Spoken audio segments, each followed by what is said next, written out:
एक शहर में चीकू अपने चाचा चाची के साथ रहता है। चीकू एक 6 साल का छोटा लड़का है जिसके माँ बाप का देहांत बचपन में ही हो गया है। चीकू के पापा बिजनेसमैन थे और वो बहुत रिच थे। चीकू के पास भी बहुत सारी प्रॉपर्टी है, इसलिए ही उसके चाचा चाची उसके साथ रहते हैं और उनकी खुद की एक छोटी बेटी चिंकी भी है। हर रोज की तरह चीकू आज भी स्कूल जा रहा है। चाची, आप मुझे स्कूल में साफ कपड़े पहना कर भेजा करो। अच्छा, अब तू मुझे सिखाएगा कि कपड़े कैसे पहनाते हैं? तू कुछ जानता भी है कि कपड़े साफ हैं या खराब? चाची, स्कूल में मैडम रोज बोलती है कि साफ कपड़े पहनकर आया कर। अगर आज मैं साफ कपड़े पहनकर नहीं गया तो टीचर स्कूल में नहीं घुसने देगी। कह देना कि मैं ही रास्ते में खेलते हुए आता हूँ। पहले मैं राजा बाबू बनकर स्कूल जाता था। हाँ, क्योंकि अंबानी की औलाद है तू तो। चाची, लंच दे दो। रात का खाना रखा है, उठा कर ले जा। मैं तेरे माँ बाप की नौकरानी नहीं हूँ जो हमेशा तेरे लिए खड़ी रहूंगी। चीकू गंदे कपड़े पहनकर और रात का खाना लेकर ही स्कूल के लिए पैदल निकल जाता है। स्कूल घर से कुछ दूरी पर है। चीकू रोते हुए आगे बढ़ता है। अब मैं स्कूल जाऊंगा तो मैडम मुझे मारेंगी। मेरे कपड़े बहुत गंदे हैं और खाना भी बासी है। मैं रास्ते में ही बैठ जाता हूँ। मासूम चीकू की ये बात सड़क किनारे घर बनाकर रहने वाली राजकुमारी के कानों में चली जाती है। राजकुमारी सिर्फ नाम की राजकुमारी है, वैसे वो बहुत गरीब है। अरे बच्चे, यहाँ आओ। तुम इतने उदास क्यों हो? क्या नाम है तुम्हारा? मेरा नाम चीकू है। मैं स्कूल जा रहा हूँ, लेकिन मेरे पास ये रात का खाना है। मेरी मैडम देखकर बहुत मारेगी। अच्छा, लाओ अपना लंच बॉक्स दे दो, मैं इसमें ताज़ा खाना डाल देती हूँ। राजकुमारी चीकू को खाना दे देती है। और बताओ, तुम्हारी माँ आज बीमार है क्या? मेरी कोई माँ ही नहीं है। अरे, तुम ऐसे मन छोटा क्यों करते हो? मैं हूँ ना तुम्हारी माँ। नहीं, मैं किसी को भी अब अपनी माँ नहीं बना सकता हूँ, क्योंकि मेरी चाची भी शुरू में मेरी माँ बनी थी और अब मुझे बिल्कुल भी प्यार नहीं करती है। खाना भी गंदा देती है और चिंकी को बहुत प्यार करती है। अच्छा ठीक है, माँ मत बनाओ, लेकिन सौतेली माँ बना लो और रोज स्कूल जाते समय रोजाना मुझसे खाना ले जाया करो। चीकू खुश हो जाता है और आगे बढ़ता है, लेकिन रास्ते में तभी चीकू को ध्यान आता है कि उसकी ड्रेस गंदी है और टीचर तो उसे अभी भी मारेगी। हे भगवान, खाना तो सौतेली माँ से मिल गया, लेकिन मैं उनको अपने कपड़े का बताना भूल गया। टीचर तो मुझे अभी भी मारेगी। चीकू दोबारा रोने लगता है। उसकी रोने की आवाज सड़क पर ही रहने वाली रजनी के कानों में जाती है। रजनी राजकुमारी की बड़ी बहन है। रजनी अपने घर से बाहर आती है और चीकू उसे सारी बात बताता है। घबराओ मत चीकू, तुम भी मेरे बच्चे जैसे हो। मुझे ऐसे मत बोलो, क्योंकि मेरी चाची ने भी शुरू में यही बोला था, लेकिन अब मुझे मारती है। अच्छा बाबा, मैं भी राजकुमारी की तरह तुम्हारी सौतेली माँ बन जाती हूँ, फिर तो तुमको कोई दिक्कत नहीं है? नहीं, फिर ठीक है। अच्छा रुको, मैं 10 मिनट में तुम्हारे कपड़े साफ कर देती हूँ और तुम्हारे लिए एक जोड़ी कपड़े और ले आऊंगी और तुम रोजाना आकर साफ कपड़े पहन लिया करना, फिर तुमको मैडम कभी नहीं मारेगी। चीकू खुशी खुशी खेलता हुआ आगे चलता है, लेकिन तभी उसे ध्यान आता है कि उसके जूते भी पॉलिश नहीं हुए हैं। मेरे जूते भी पॉलिश नहीं है। मैंने तो इस बारे में माँ को बताया ही नहीं। अब क्या करूँ मैं? कैसे स्कूल जाऊँ? मैं स्कूल के लिए लेट भी बहुत हो रहा हूँ। किस्मत से इस बार भी चीकू का दर्द राजकुमारी की छोटी बहन रेनू के कान में चला जाता है। ये तीनों बहन पैसे में ही गरीब हैं, लेकिन दिल की बहुत अमीर हैं। चीकू की बात सुनकर रेनू ने भी अपने दिल के दरवाजे के साथ साथ घर के दरवाजे उस मासूम अनाथ बच्चे के लिए खोल दिए, जिसे अब 2 माह पहले ही मिल चुकी है। चीकू रेनू को अब तक की सारी घटना बताता है। मेरे पति जूते पॉलिश का ही काम करते हैं और तुम रोजाना आकर अपने जूते पॉलिश कराया करो। भगवान ने इंसान को इंसान की मदद के लिए ही बनाया है। मैं आपके पास नहीं आऊँगा। क्या हुआ? क्यों?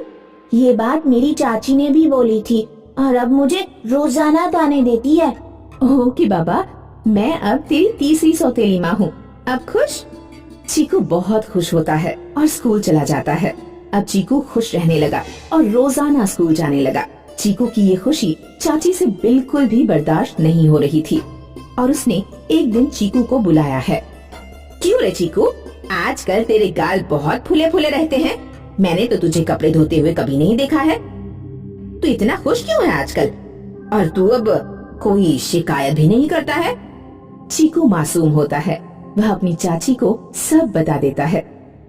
मेरी 3 सौतेली माँ है और वो मुझे बहुत प्यार करती हैं। हे भगवान, इस बुढ़े को जरूरी था क्या इतने सारे विवाह करना? अब ना जाने किस किस को प्रॉपर्टी में हिस्सा देना पड़ेगा। इससे अच्छा तो चीकू का ही घर से बाहर निकलना बंद करा देती हूँ। चाची चीकू को मारती है और उसका बाहर निकलना बंद कर देती है। और जब चीकू 2 दिन तक अपनी सौतेली माँ के पास नहीं पहुँचा तो तीनों ने मिलकर उसे खोजना शुरू किया और चीकू के घर पुलिस को लेकर पहुँच गयी। मेरी तीनों सौतेली माँ, आप सब आ गए?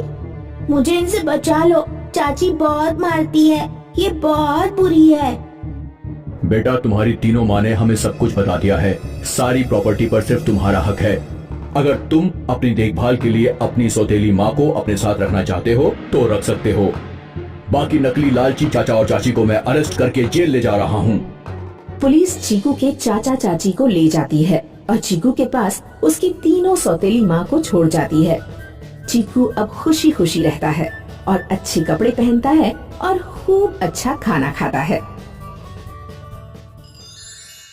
चैतन्य एक बहुत ही प्रसिद्ध जादूगर था।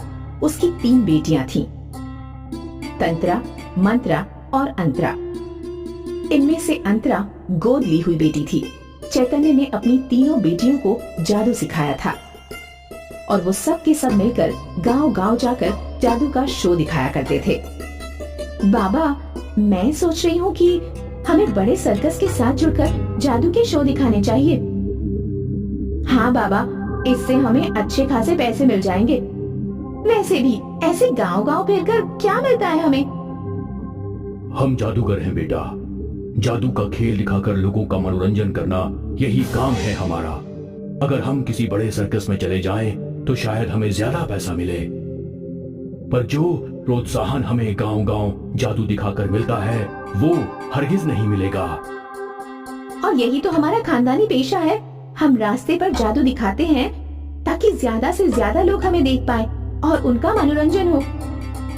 और दीदी, अगर हम सर्कस में शो दिखाएंगे तो बस जिनके पास टिकट के पैसे हैं वही हमें देख पाएंगे। तो उसमें बुराई क्या है? बुराई कुछ नहीं है, बस ये नहीं करना चाहता। पर अगर तुम दोनों ये करना चाहती हो तो मैं तुम दोनों को बिल्कुल नहीं रोकूंगा। नहीं बाबा, अगर हम जादू दिखाएं तो साथ दिखाएंगे, वरना नहीं। तंत्रा और मंत्रा ने चैतन्य की बात मान ली थी और वो लोग मिलकर रोड पर जादू का खेल दिखा रहे थे। आला बाला काला, अंतरा तेरे काले बाल सफेद हो जाएं। अंतरा के काले बाल सफेद हो गए और वहाँ खड़े दर्शक दंग रह गए। सब मंत्र मुग्ध होकर जादुई बहनों का जादू देख रहे थे। वहाँ मंत्रा आग पर चल रही थी और तंत्रा आंखों से आग उगल रही थी। सारे दर्शक खुश थे कि अचानक तंत्रा ने सोचा, अभी किसी का ध्यान नहीं है, यही सही समय है। तंत्रा दर्शकों के बीच चली गई और अपने हाथ की सफाई से किसी की चेन चुरा ली तो किसी का वॉलेट। फिर वो वापस जादू दिखाने लौट गई। तंत्रा के गायब होने पर अंतरा को शक हो गया था। खैर, उन्होंने जादू का खेल जारी रखा और कुछ समय बाद खेल खत्म हुआ। जब सब जा चुके थे तब, दीदी आप बीच में कहाँ गायब हो गई थी? कहीं नहीं, बस यूं ही। अंतरा समझ गई थी कि उसकी बहन के दिमाग में कोई न कोई खुराफात जरूर चल रही है। अगले हर जादू के शो में अंतरा की नजर तंत्रा पर ही होती। अंतरा को पता लगाना था कि उसकी बड़ी बहन क्या गड़बड़ कर रही है। इसलिए जब तंत्रा जादू दिखाते दिखाते दर्शकों के बीच चली जाती तो अंतरा ने भी उसका पीछा किया और अंतरा ने देख लिया कि उसकी बहन हाथ की सफाई से लोगों की चीजें चुरा रही थी। उस दिन शो खत्म होने के बाद, दीदी आप ये गलत कर रही हो। क्या गलत कर रही हूँ? मुझे पैसे चाहिए, बहुत सारे पैसे। मैंने बाबा को कहा था कि हम सर्कस ज्वाइन कर लेते हैं, पर वो माने नहीं। उन्होंने आपको रोका थोड़ी था, आप चली जाओ, पर ऐसा ओझा काम मत करो। तो मुझे मत सिखा कि क्या काम ओझा है और क्या अच्छा। छोटी है, छोटी की तरह रह। तंत्रा अंतरा पर बरस कर चली गई। अब अंतरा दुविधा में थी। क्या उसे ये चोरी की बात अपने पिता को बतानी चाहिए? अगर ये बात बाबा को पता चली तो उन्हें बहुत बुरा लगेगा, वो निराश हो जाएंगे। नहीं, मैं ये बात उन्हें नहीं बताऊंगी। मुझे खुद ही। अगले शो से अंतरा तंत्रा को रोकने की कोशिश करने लगी। जब भी अंतरा हाथ की सफाई से कुछ चोरी करने वाली होती तो अंतरा उसे धक्का दे देती और वो चीज वहीं गिर जाती।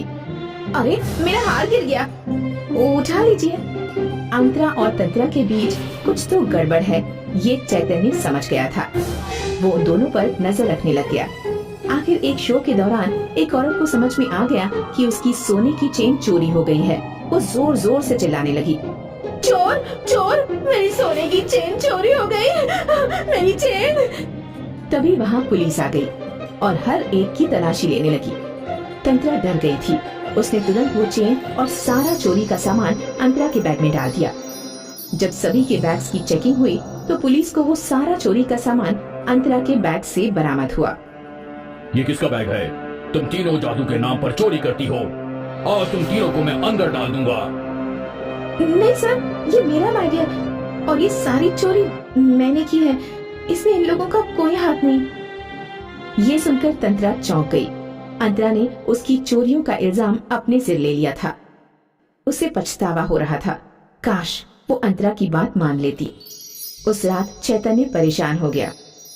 जिस लड़की को मैंने अपनी बेटी की तरह पाला, आज उसने मुझे धोखा दिया।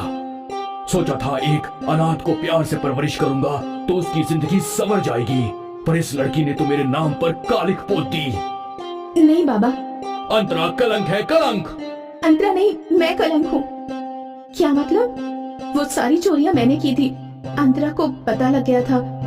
उसने मुझे समझाने की कोशिश भी की थी पर मैंने एक न मानी। आपका नाम खराब ना हो इसलिए उसने ये चोरी का इल्जाम अपने सिर पर ले लिया। अंतरा, ये तूने क्यों किया? चैतन्य तंत्रा को पुलिस के पास ले गया। वहाँ उसने सारा सच बता दिया। पुलिस ने अंतरा को छोड़ दिया और तंत्रा को जेल में डाल दिया। पर बाबा, दीदी। इसे इसके गुनाहों की सजा जरूर मिलनी चाहिए। तुझे मैंने गोद लिया था, पर बेटा तूने आज जो किया है वो कोई सगी बेटी भी नहीं कर सकती। चैतन्य को अपनी गोद ली हुई बेटी अंतरा पर नाज था। कुछ सालों बाद तंत्रा भी सजा पूरी करके लौट आई और फिर 3 जादुई बहनें फिर से एक साथ जादुई शोज करने लगी।